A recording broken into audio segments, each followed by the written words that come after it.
Hey friends, it is day 181 of Russia's invasion into Ukraine. And you're still here, and you're still caring, you're still praying. We're so grateful for so many of you who continue to reach out and say, hey, what's going on? Where have the updates been? Are we still praying? What's going on? Yes, we have not been on here very often recently because in many ways the situation has not changed. Everything is in many ways as it's been, and I'm going to list off what that is. There have been a few points that many of you have asked us to speak to, and I'll try to speak to those at the end. But where are we right now? There is a continued influx of Western weapons. Great Britain just announced a $54 million package. The United States mentioned a $3 billion package. Many of those things will only be released over the coming months, sometimes in years, because some of it's even weapons that haven't been created yet. But what they are providing for is they are providing for SAM systems, you know, the kind of things that anti-aircraft, anti-missile systems like Patriot that protect cities. It sounds like they're going to provide 6 of those. They are providing the needed missiles for the HIMARS, something like 240,000 rounds of 155 millimeter shells for the gosh, my brain is fried. All for the various artillery pieces, also 120 millimeter, I think 65,000 of those. So they're providing the needed supplies. And that brings us to the question is people said, why hasn't the front not moved? Really, Russia has thrown everything they can towards Bakhmut, moving from Donetsk towards Slavyansk, towards Kharkov, primarily though towards Bakhmut and towards Donetsk, but they've also tried to move towards Mykolaiv in the last few days. Everywhere they move, nothing really comes, nothing really happens. At the same time, the Ukrainians continue to strike the Antonovsky Bridge, the bridges at Novy-Khavlovsky, or the bridges across the Ingulets, trying to completely cut off from meaningful supply those Russians on the western bank of the Dnieper River, that whole section of Kherson and Oblast, and effectively they've been blowing up consistently ammunition depots. Maybe you've noticed in the last few days there haven't been that many over the last couple of weeks.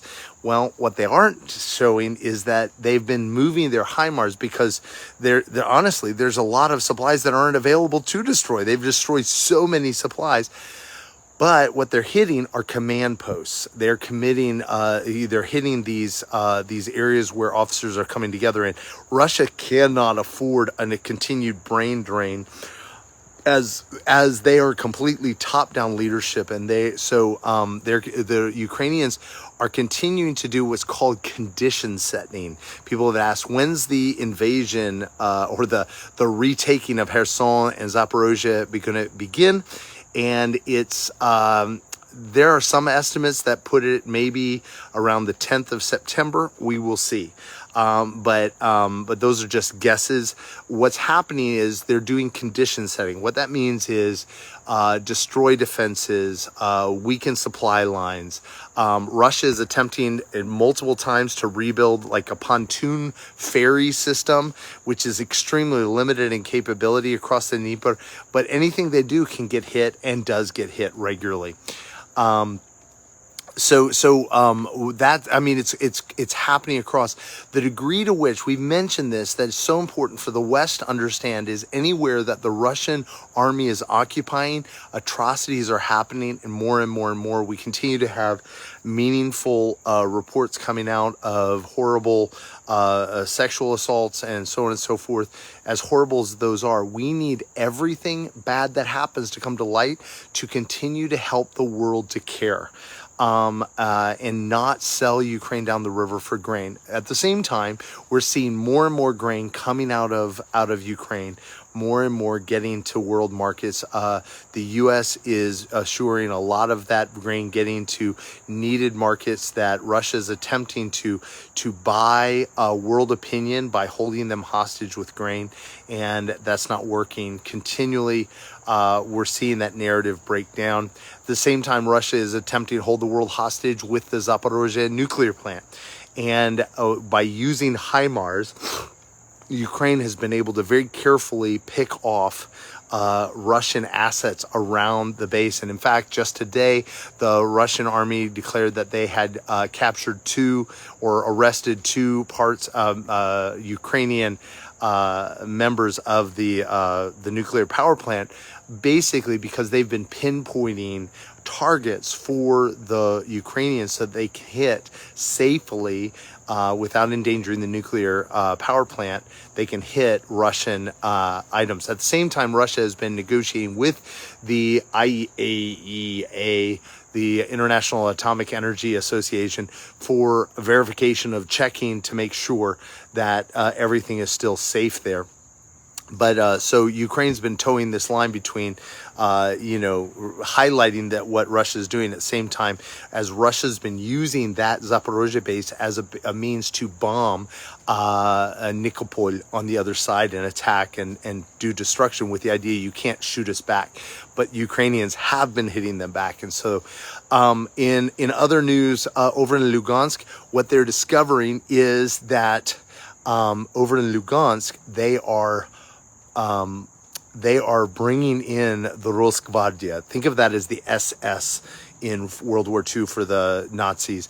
These are the faithful and true Russian guards. They're brought in. Why? Because the people of Lugansk, remember Lugansk, they took in 2015.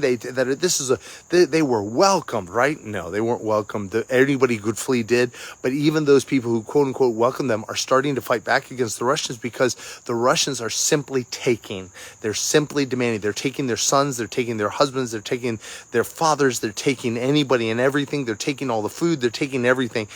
And they're continuing to inflict those regions with false flag activities. There was apparently a strike on the Donetsk, administration building. Listen, Ukraine is very careful in using their stuff to hit very clear targets. They're not hitting things that have no value.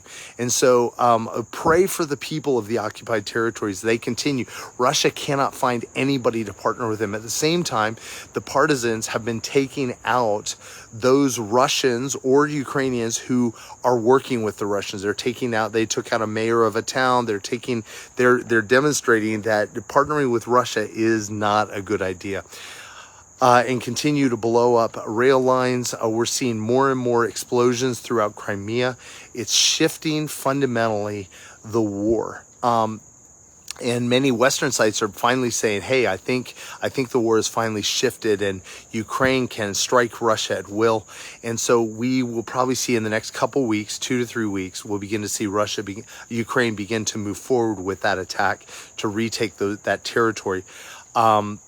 At the same thing, Russia has been claiming that they were going to do, there was a sense, and even the U.S. State Department declared that this was going to be a horribly dangerous day, trying to get all Americans out of Ukraine because they expected some really bad, basically terroristic attacks as Ukraine is celebrating the Independence Day with a lot of, on this 181st day, it holds a lot of significance. So, but at the same time, the only thing I have seen so far is there were about an hour and a half ago, there were 2 missiles were shot from a plane in Belarus.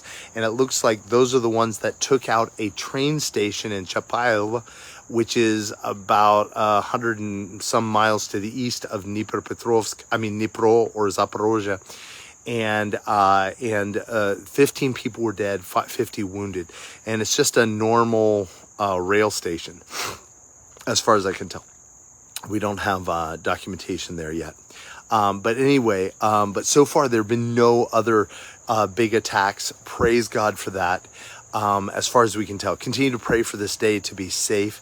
At the same time, in Russia, many of you guys have noticed that Dasha or Darina Dugina was killed in a car bomb blast.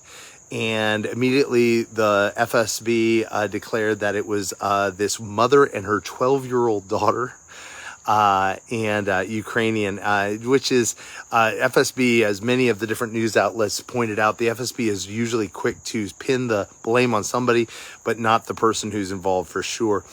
And so very soon after that, there came out a report from a new group that had never been heard from before, claiming responsibility on Telegram. And they had a huge manifesto basically declaring Putin as destroying Russia, and they were fighting Putin for the sake of Russia.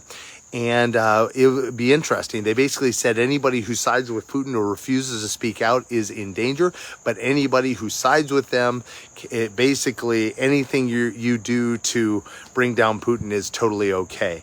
It will be interesting to see if this acts as a lightning rod for some folks to stand up against Putin. No telling. It's kind of out of nowhere. There are also some who are saying this is very possibly FSB's work. That in fact, Dasha it either was an attempt, because apparently Dugin, the philosopher who's behind the kind of Russia taking all the new Russia view that has Russia taking all of Europe, it was his daughter. He was supposed to be in the car. It could have been that it was after him, or simply a message to him, because he has spoken that basically that the Putin's attempts so far have been too weak.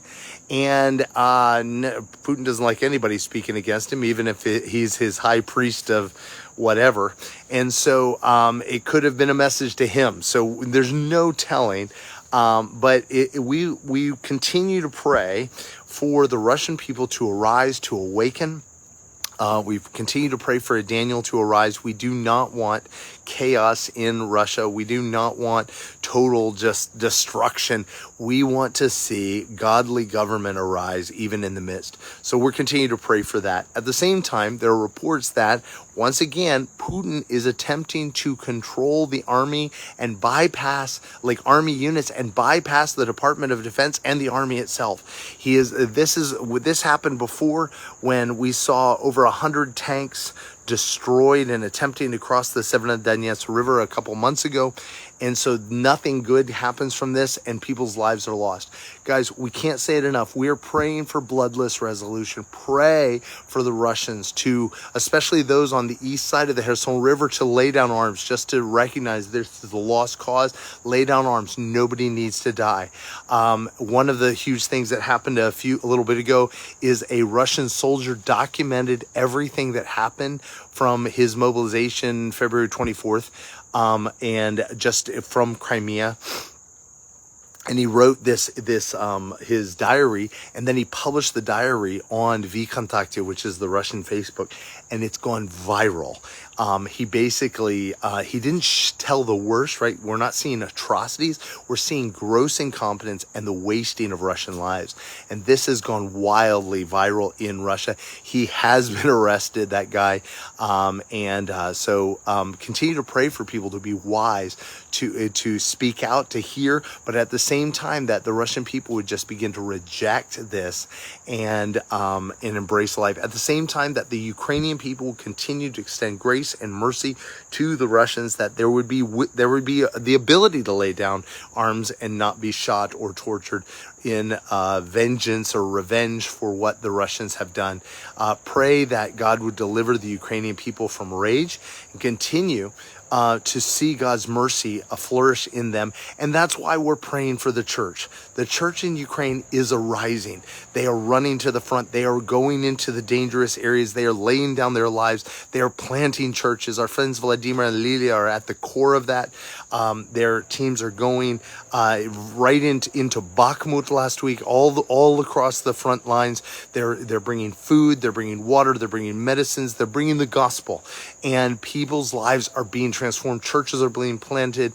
There's so much God is doing through them, and it's because of your gifts. Thank you so much for continuing to support them in what they're doing. If you want to be a part of that, ariselife.org/help-Ukraine. But there's so much good that's happening, and I've said this from the beginning. I'm so grateful that Ukraine is not a victim people, but they are in fact rising. They're not being delivered by the West. They're being empowered by the West. So continue to pray for them as the church arises and brings the gospel, the life, the only answer to those in darkness. But at the same time, because Ukraine has a calling to be a powder keg for the gospel to spread to Russia and then throughout the entire world. And that's what we're still believing for Russia and Ukraine to walk in their destiny, to be a light to the nations. So let's continue to pray for them. And thank you so much for continuing to pray. As I said, we're not going to be doing these as often, as long as we kind of stay in this stalemate, as long as things kind of stay static. Like I said, if things change radically, I'll be jumping on. But right now, things are steady. So as always, you don't need to pray for everything. Pray for what He's put on your heart to pray for. Ask God for strategies. Many of you guys have shared strategies. Put them down here. Invite other people to join you in praying those strategies as we continue to pray. Because one of the things we need to be praying for is that in many ways this wraps up before winter sets in, because that's when real suffering. Pray for the people. Pray for food. Pray for the grain to get out. Pray for the economy to get restarted. Pray for businesses. Pray for courage. Pray for the refugees. I mean, there's so much to pray for. You guys ask for the 1, 2, or 3 things that you're called to pray and put them down here, and then invite others to join you. And as you're asking God, what's my strategy, man? Strategy of hope to pray into this area. What's your best that you want to do? Put that down and then invite other people to join there. Love it, love it, love it. Love you guys. We're so grateful to you all. As always, as you like and you share, you make these shares public, as you follow this, there's still many people who are looking for these that used to be on Arise Life's page. Help them see it by sharing, liking, and commenting. That'd be amazing. We love you all so much. Thank you.